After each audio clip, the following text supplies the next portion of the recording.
আজকের ভিডিওটা না একটু অন্যরকম। তোমরা একটু হাতে সময় করে আমার ভিডিওটা দেখো এবং আমার ভিডিওটা দেখার পরে তোমাদের মূল্যবান বক্তব্য অবশ্যই কমেন্টস বক্সে লিখে জানাবে। আজকে না ভিডিওটাই আমাকে নিজের ঢোলটা নিজেকেই বাজাতে হচ্ছে, বুঝতে পেরেছো? কারণ কিছু সময় কিছু কথা বলতেই হয়। দেখো, আজ আমি প্রায় 2 বছর হয়ে যাচ্ছে, হ্যাঁ, আমি কন্ট্রোভার্সি ভিডিও করছি। তোমরা কখনো দেখেছো কোনো ক্রিয়েটারকে পা চেটে বা কোনো ক্রিয়েটরের ভালোটা বলে আমি ভিডিও করেছি? আমি শুধু জাস্ট নেগেটিভ সাইডটা তুলে ধরি। আমি ভাবি যে যদি নেগেটিভ সাইডটা তুলে ধরলে আমার ভিডিও কেউ দেখে তাকে বলে যদি সেই জিনিসটা পজিটিভ হয়, বুঝতে পেরেছো? তো আমি ম্যাক্সিমাম নেগেটিভ বিষয়টাই তুলে ধরি। যখন দেখি কন্টেন্ট নেই, নেগেটিভ বলার মতো কিছু বিষয় নেই, কখনোই কন্টেন্ট করিনি। আর যখন দেখেছি যে কন্টেন্ট আছে, তখন আমি একটা জায়গায় 3টে ভিডিও করেছি।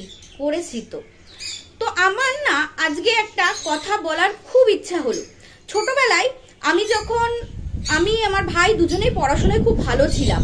আমার থেকে আমার ভাই একটু বেশি অঙ্কে ভালো ছিল, তাই ও ওই চাকরিটা পেয়েছে। আমি পড়াশোনায় মুখস্থ বিদ্যা আমার ভীষণ ভালো ছিল, বুঝতে পেরেছো? তো আমি ভালোই রেজাল্ট করতাম, কিন্তু আমার মাকে এবং বাবাকে কখনো শুনিনি যে আমাদের পড়াশোনা নিয়ে বড়াই করতে, যে আমার ছেলে মেয়ে এরকম রেজাল্ট করেছে, এরকম কখনো করতো না। আমার ভাইয়ের খুব দুঃখ ছিল যে কেন বাবা মা আমাদের কথা বলে না, আমাদের থেকে যারা কম পেয়েছে তাদের বাবা মা দেখো কত সুন্দর বড়াই করছে, মানে আমাদের গ্রামের মধ্যেই।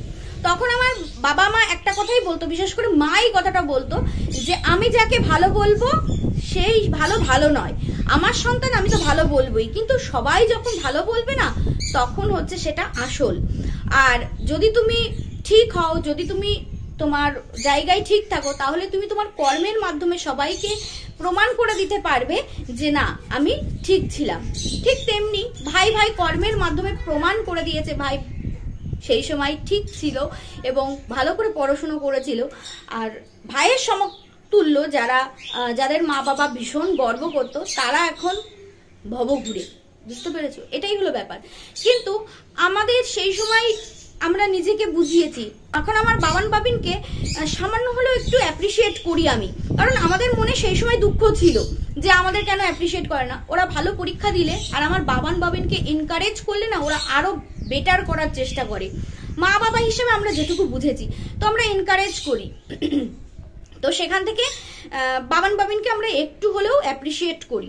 এবার কথা হচ্ছে যে এখন এতগুলো কথা কেন বললাম। গতকালকে আমি একটা ভিডিও বানিয়েছি রিনা ম্যাডামকে নিয়ে।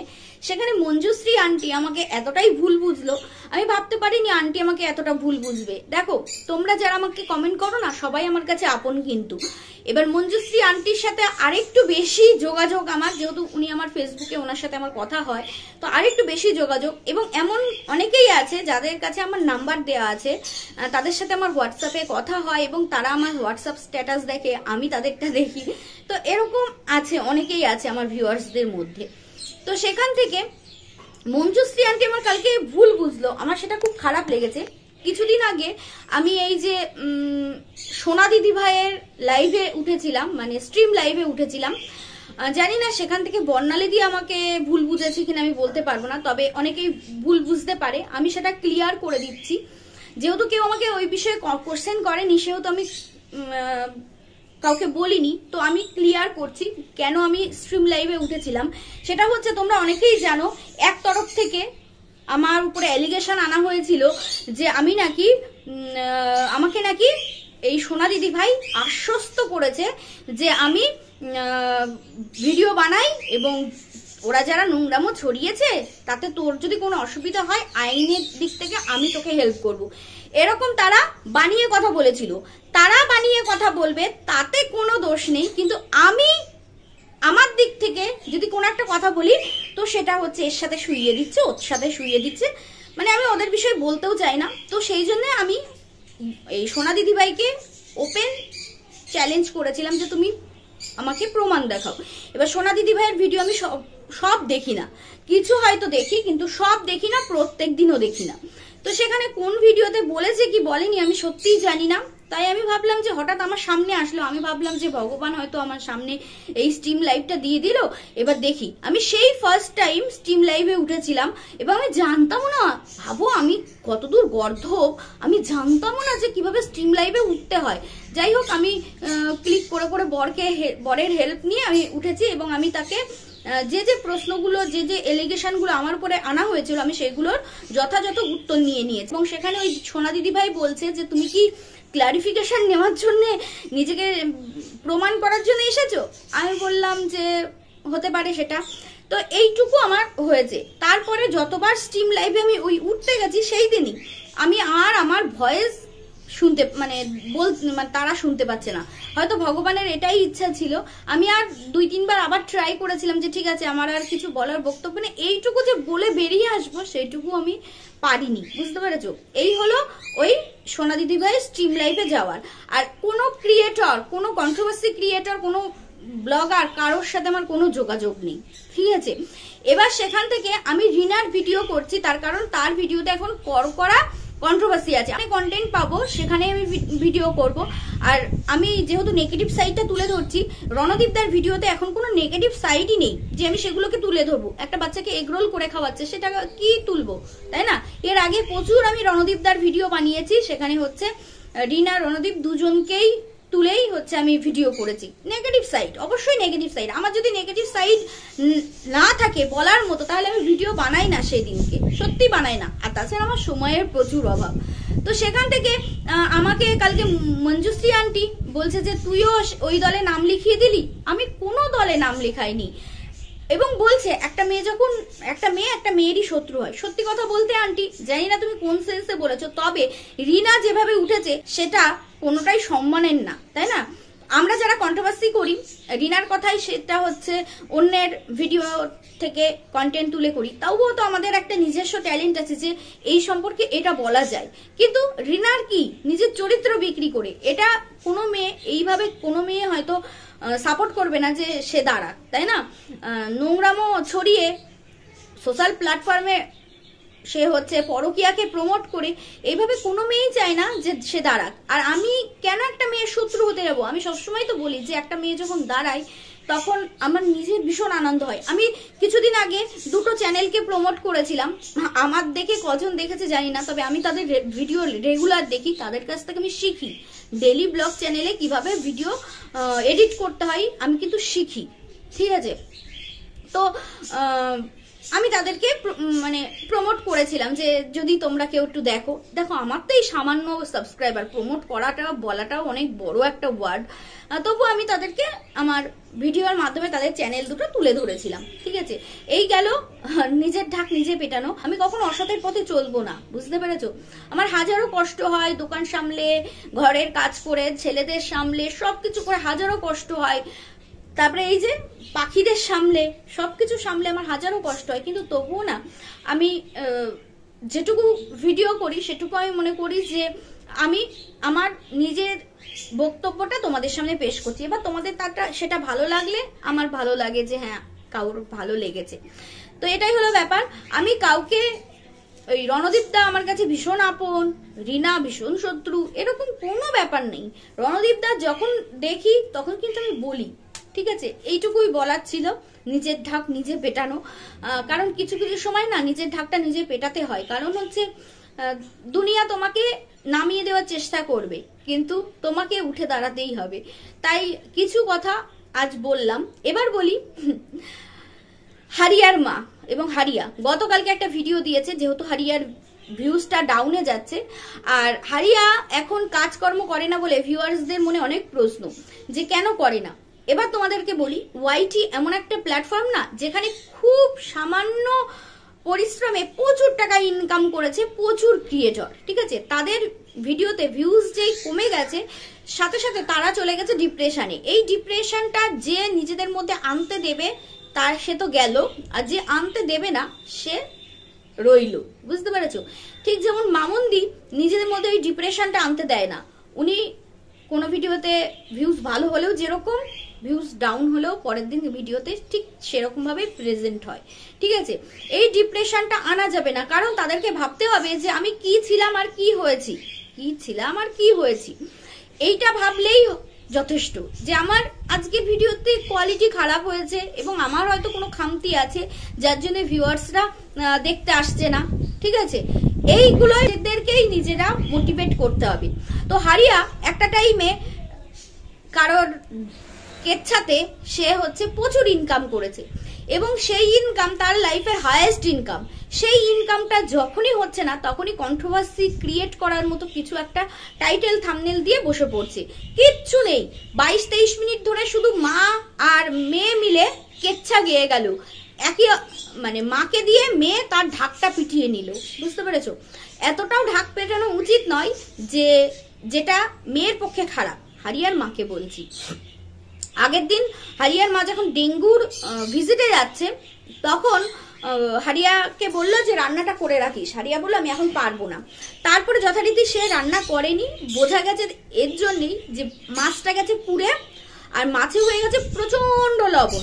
তার মানে হচ্ছে হারিয়ার মা ওই রোদ্দুরে ঘুরে এসে তারপরে সে হচ্ছে রান্না করেছে, তাই শরীরটাও তার জ্বলে গেছে। হ্যাঁ, রাগে ঝালে সে ওরকম রান্না করেছে। সেখান থেকেই বোঝা গেছে হারিয়া নাকি এখন শরীর চলে না, হারিয়ার শরীর চলে না। তো একটা দিনও দেখেছো ভিডিও দিতে দেয়নি, এরকম দিয়েছে কিন্তু বুদ্ধি খাটিয়ে কন্ট্রোভার্সি ক্রিয়েট করে হোক যাই করে হোক সে কিন্তু প্রত্যেকটা দিন ভিডিও দিয়েছে। তো সেখান থেকে ভিউয়ার্সরা কমেন্ট করেছে যে তোমাকে আগে এত কাজ করতে দেখতাম এখন কেন দেখি না। তার একটাই কারণ হচ্ছে ওর ভিউজ ডাউনে চলে গেছে আর তার জন্য ও ডিপ্রেশনে চলে যাচ্ছে, বুঝতে পেরেছো? ভিউজ কম হয়ে গেলে এটাই হবে। আর নতুনত্ব না থাকলে, কোনো কিছু না থাকলে এখন ভিউয়ার্সরা দেখতেও চায় না। তো সেই জন্য ডিপ্রেশনে চলে গেছে, এখন আর কাজ করতে ভালো লাগে না। এখন এর ওর তার ভিডিও দেখে বেড়ায়, মোবাইল নিয়ে সারাক্ষণ থাকে, এসি চালিয়ে ল্যাথ খাই, এটাই করে। আগে যে কাজকর্মগুলো দেখিয়েছে এখন যদি সেগুলো দেখাতো না তাহলে ওর ভিডিওতে ভিউজ হতো। বলছে যে শরীর ভালো লাগে না, শরীর ভালো লাগে না, কিন্তু শরীরে কি এমন হয়েছে যে ভালো লাগে না? তার একটাই কারণ, ভালো না লাগা, ঝিমঝিম করা, মাথা ঘোরা, তার একটাই কারণ হচ্ছে ল্যাথ খাওয়া। এর একটাই কারণ হচ্ছে ওই ভিউজ কমে যাওয়া। তো হারিয়ার মা বলছে আগে মেয়ে সব করেছে, আজকেকার মেয়েদের মতো না। আজকেকার বউগুলোও দেখেছো কাজ করে না, কিরকম হচ্ছে থাকে। আমার মেয়ে কিন্তু বউ না, কিন্তু প্রচুর কাজ করে। হ্যালো কাকিমা, বলছি কি আজকেকার দিনের বউগুলো না কাজ করে, সবাইকে নিচে নামিয়ে তোমার মেয়েকে উপরে তুলে দিচ্ছ। এটা তো বড্ড বড় দৃষ্টিকটু হচ্ছে কাকিমা, বুঝলে? এখনকার মেয়েরা কাজ করে, এখনকার বউয়েরা কাজ করে। আমরা যখন আইবুড়ো ছিলাম আমার মাও কাজ করতে দিয়েছে, যেগুলো করার মতো, ঘর ঝাড় দেওয়া, তারপরে হচ্ছে সন্ধ্যা হলে সন্ধ্যা দেওয়া, পুজো দেওয়া, এগুলো আমার মা শিখিয়েছে। কিন্তু রান্নাটা কখনোই দিত না। ও হ্যাঁ, আমাদের যখন পিরিয়ডস হতো তখন আমার জামা কাপড়গুলো আমিই কাচতাম এবং সেগুলো শিখিয়েছে যে কিভাবে এগুলো নিয়মগুলো পালন করতে হয়, সেগুলো শিখিয়েছে। কিন্তু রান্না করতে আমার মা কখনোই দিত না, কারণ হচ্ছে হাত পুড়ে যাবে, যদি আগুন লেগে যায় জামা কাপড় ধরে যাবে, এইসবের জন্য। আমার রান্নার মানে শেখা হচ্ছে আমার কাকিদের কাছ থেকে। কাকিরা বেশ সুন্দর আমাকে রান্না করতে দিত, পাশে বসে থাকতো কিন্তু রান্না করতো। আবার ভয়ও পেতো, এই দেখ তোর মা এসে কিছু বলবে, খুনি বকাবকি করবে, কিছু যদি হয়ে যায় মেয়েটা তোর, কি যে তোর বিয়ে দিতে তো হবে। হ্যাঁ, আমি দুধ চুপ করো তো, আমাকে শিখতে দাও। তো ওরকম তারও আগে শিখেছি হচ্ছে ওই খেলনা বাটি, হ্যাঁ খেলনা বাটিতে রান্না করা। এছাড়া ওই শিখতে শিখতে হয়ে গেছে। আমি তো বিয়ের আমার বউ ভাতের পরের দিন আমি হাঁড়ি ধরেছি আমার শ্বশুর বাড়িতে, আজও চলছে, ঠিক আছে? তো সবাই সমান নয় কাকিমা। আজকেকার মেয়েরা কাজ জানে না, তাহলে কি করে চলে সংসারগুলো, কি করে চলে? সবাই কি রাঁধুনি রাখতে পারে? কি আজব কথা। যাই হোক, তোমার মেয়ে আগে কাজ করতো এখন করে না, তার কারণ হচ্ছে সে ডিপ্রেশনে চলে যাচ্ছে। তাকে আগে ওই কাউন্সিলিং করাও যে যেটুকু ভিউজ হচ্ছে সেই দিয়ে শান্ত থাকতে হবে, ঠিক আছে? ভিউজ বেশি হলেই পরের দিন দেখো তোমার মেয়ে কি উৎসাহের সাথে কাজ করে। খেয়াল করি, ঠিক আছে, সবকিছুই খেয়াল করি। এবার বলি, তুমি ওসব ছাড়ো তো, আগে বলো এই যে কথাগুলো বলেছে সেগুলো বলো। হ্যাঁ, মা গেছে কাজে, ডিউটিতে, এবং বলেছে একটু রান্না করতে, একটা তরকারি, ভাত আর হচ্ছে মাছের ঝোল, এইটুকু করতে পারে না, এইটুকু করতে পারে না। সত্যি তো বলবে না ভিউয়ার্স? আগে তো করেছে, তখন তো ভিউজ ভালো হতো, 1 লাখ ভিউজ, মাই গড। কারোর চরিত্র বিক্রি করে 1 লাখ ভিউজ কামিয়েছে, মান্থলি যা ইনকাম করেছে সেই সময় ভাবা যায়? বাসনটাও মাজতে হয় না, সেটাও কাজের দিদি মেজে দিয়ে যায়। ঘরটাও মুছতে হয় না, সেটাও কাজের দিদি করে দিয়ে যায়। তাহলে শুধু রান্নাটা পারেনি? ভিউয়ার্সরা বলবে না? সোশ্যাল মিডিয়াতে ভিডিও প্রেজেন্ট করছে তো ভিউয়ার্সরা বলবে না? বসে পড়েছো কন্ট্রোভার্সি ক্রিয়েট করতে, তবু দেখো সেই ভিউজ হলো না। হলো কি? হলো না। যত সব। বলছে কি হারিয়ার মা যে আমি তো ভিজিটে বেরোই, দেখি এক একটা বাড়ির মেয়েরা কি করে। তা বলি হ্যালো কাকিমা, ওই ভিজিটে বেরিয়ে ওই কোন পাত্রে জল আছে, ফুলের টবে জল আছে কিনা, তার বাইরে কোনো পুরনো পাত্র পড়ে রয়েছে বা ফুলের টব, এই সমস্ত জায়গায় জল জমেছে কিনা, এগুলো দেখার থেকে তুমি আগে দেখো যে কোন মেয়ে কি কিরকম কাজ করে, কিরকম ভাবে থাকে, ওইগুলো দেখো না। ওগুলোর জন্য তো তুমি আলাদা টাকা পাবে, তো ওগুলো দেখো না। যাই হোক, একটা কথা বলি, এই হারিয়ার মার মাইনে নিয়ে একবার কথা বলেছিলাম, সেখানে আমি বলেছিলাম যে হারিয়া যদি কোনোদিন পারে বলবে, কারণ মাইনেটা তো সেরকম না। তো হারিয়া কিন্তু বলেছে যে যা মাইনে পাও ওটা তো ধরার মধ্যেই পড়ে না। ভিডিওতে এই কথাটা বলেছিল হারিয়া যে মাইনেটা তো অতটা না, শুধু করতে হয়, একদম তাই। ঠিক আছে, তবে এই ডেঙ্গু টেঙ্গু হলে একটু মনে শান্তি লাগে যে হ্যাঁ কিছু একটা এক্সট্রা টাকা হবে। ঠিক আছে, এটাই আর কি। যাই হোক, বেশি মেয়ের ঢাকঢোল পিটিও না, কারণ ওই মেয়েকে তো পরের বাড়ি দিতে হবে। আর মেয়েকে একটু শান্ত থাকতে বলো, কুল থাকতে বলো। যেখানে কোনো কিছু পাওয়ারই তার উপায় ছিল না, সেখানে এতগুলো টাকা পেয়েছে, এবং ধীরে ধীরে ভিডিওর কোয়ালিটি ভালো করতে হবে। ভিউয়ার্সরা কি চাইছে সেইটা বুঝতে হবে, তাই না? তবেই না হবে। আর একটা কথা বলি, এই যে হারিয়ার এই কাকা, ছোট কাকা, মানে পাড়ার ছোট কাকা, তাকে নিয়ে হারিয়ার মার এই ন্যাকামোটা খুবই বিশ্রী লাগে। হতে পারে দেওর বৌদি, কিন্তু ওটা একদমই ঠিক নয়। সোশ্যাল মিডিয়াতে ওই জিনিসটাকে প্রেজেন্ট করা একদমই ঠিক নয়, খুব বাজে মানে করে। এবং একজন মুসলমান সম্প্রদায়ের একজন ভিউয়ার্স ওনাকে কমেন্ট করে, মানে এই হারিয়াকে কমেন্ট করেও জানিয়েছে যে আমাদের মুসলমানদের মধ্যে এইগুলো কিন্তু করে না, তুমি তোমার মাকে ওটা বারণ করবে। মুসলমানদের মধ্যে হোক আর হিন্দুদের মধ্যে হোক, ওরকম ছ্যাবলামো ভাবটা একদমই পছন্দ হয় না, তাই না? উনি একটা পুরুষ মানুষ, ওনার সাথে যদি কিছু ছ্যাবলামো করতেই হয় অফ ক্যামেরাই করবে। ঠিক আছে, আমাদের সামনে প্রেজেন্ট করো না, খুবই বাজে লাগে। আগের দিনও করেছে, ওরকম বাজে লাগছিল, ম্যাক্সিমাম দিনই করে। ওর ভিডিও দেখলেই তো ওই কাকার সাথে ওরকম ছ্যাবলামো করে ওর মা। যাই হোক বন্ধুরা, যারা যারা আমাকে ভুল বুঝবে, আমার কিচ্ছু করার নেই। আমি কত বোঝাবো বলো তো, কাকে কত বোঝাবো? যারা আমাকে ভালোবেসে ভিডিও দেখবে, অবশ্যই তোমাদের জন্যই আমি, তোমরা না থাকলে আমার 1 টাকাও ঢুকবে না। ঠিক আছে, এটাই হলো ব্যাপার। চলো, আমি যদি কারোর মনে দুঃখ দিয়ে থাকি তাহলে অবশ্যই ক্ষমা চাইছি। আর দুঃখ দেওয়ার মতো আমি কোনো কাজ করেছি বলে আমার মনে হয় না, তবুও ক্ষমা চাইছি। ঠিক আছে, চলো ভিডিওটা এখানেই শেষ করছি, টাটা।